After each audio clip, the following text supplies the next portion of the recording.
kekuasaan seorang khalifah atau pemimpin tertinggi di dalam Islam batasi dengan landasan-landasan berikut ini.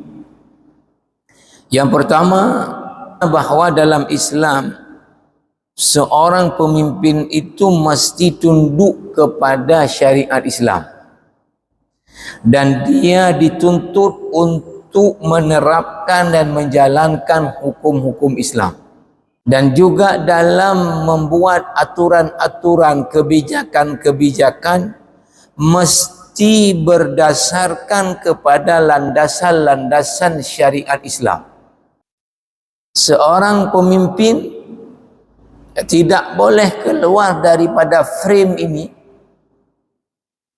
sebagaimana juga ini berlaku kepada semua daripada umat Islam, harus tunduk kepada syariat Islam, dituntut untuk menerapkan dan menjalankan ajaran Islam di dalam kehidupannya, dan dalam membuat kebijakan-kebijakan dalam seluruh aspek harus berdasarkan kepada dasar-dasar dan landasan-landasan yang sejalan dengan syariat Islam, dengan ajaran Islam.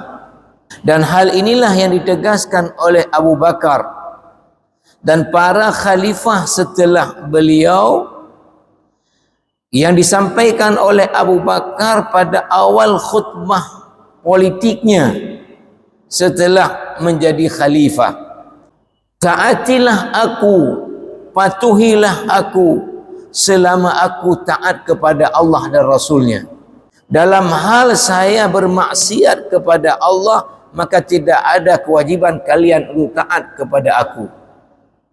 Taatilah aku selama aku taat kepada Allah dan Rasulnya. Tidak ada kewajiban kalian untuk taat kepada aku selama aku bermaksiat kepada Allah Subhanahu wa taala. Yang kedua, dalam Islam pemimpin itu tidak punya hak untuk membuat syariat. Tidak punya hak untuk membuat syariat. Karena hak membuat syariat itu hanya hak Allah dan Rasulnya, Nabi sallallahu alaihi wasallam. Maka pemimpin tidak punya hak untuk membuat syariat di dalam Islam. Maka di pembahasan di usul fikih, salah satu bab yang dibahas dalam usul fikih adalah tentang hukum. Nanti akan dibahas di situ juga tentang al-hakim. Siapa yang berhak membuat hukum dalam Islam ini? Itu adalah Allah Subhanahu wa taala. Bahkan Nabi sallallahu alaihi wasallam fungsinya adalah mentabligh, menyampaikan apa-apa yang telah ditetapkan oleh Allah, diberi tuntunan oleh Allah. Hanya saja Nabi sallallahu alaihi wasallam diberi kewenangan oleh Allah Subhanahu wa taala untuk menetapkan hal-hal dan tuntunan-tuntunan yang belum ditetapkan oleh Allah Subhanahu wa taala. Maka di dalam Islam yang berhak membuat syariat hanya Allah dan Rasulullah sallallahu alaihi wasallam. Tidak ada seorang ulama pun punya hak untuk membuat syariat. Apa wilayahnya para ulama? Ini adalah wilayahnya ijtihad untuk menetapkan, mengistimbatkan hukum daripada Al-Quran dan hadis. Tidak punya kewenangan untuk membuat syariat. Maka peran daripada khalifah bersama dengan ahlu syura, orang-orang yang menjadi perwakilan dalam masyarakat untuk bermusyawarah dengan khalifah, itu hanya kewenangannya adalah mujarradul ijtihad, berijtihad di dalam frame Al-Quran dan hadis Nabi sallallahu alaihi wasallam. Maka para mujtahid di dalam Islam, ahlu syura di dalam Islam, itu tidak menstandar atau tidak menyandarkan Ya, ijtihad mereka itu kepada kekuasaan, tidak tunduk kepada kekuasaan, tapi ijtihadnya harus dalam frame berdasarkan Al-Quran dan hadis, bukan berdasarkan maunya kekuasaan. Dalam Islam begitulah dia, ya. Mujtahid itu tadi dalam berijtihad tidak disandarkan kepada apa maunya kekuasaan, tetapi harus berdasarkan kepada Al-Quran dan hadis. Sementara dalam ya sistem ya pemerintahan yang dibuat oleh pikiran manusia, itu biasanya yang menjadi dasar utama adalah apa maunya kekuasaan, itulah dia yang kemudian menjadi undang-undang.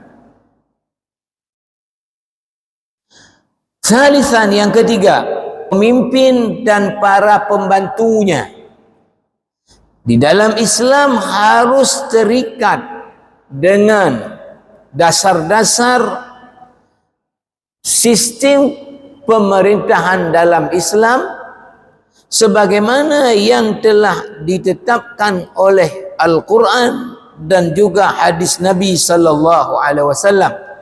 Islam memang tidak mendetailkan dalam perkara masalah tadi ya, landasan-landasan, atau tidak mendetailkan dalam masalah sistem pemerintahan di dalam Islam itu tidak dijelaskan oleh Al-Quran dan hadis secara terperinci, namun diletakkan kaedah-kaedah umum di mana kebijakan-kebijakannya, sistem-sistemnya harus tidak boleh keluar daripada landasan-landasan umum yang telah ditetapkan oleh Al-Quran dan juga oleh hadis Nabi sallallahu alaihi wasallam.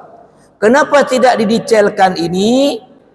Ini adalah ya untuk supaya ya sudah ada landasan umumnya, maka itu bisa dijadikan sebagai fondasi untuk kemudian membuat kebijakan-kebijakan dan sistem-sistem mengikut kepada perkembangan daripada zaman, ya kebutuhan daripada perkembangan zaman, di mana tetap ya landasan-landasan itu akan selalu sesuai dengan perkembangan zaman sehingga tidak didetailkan sedemikian rupa.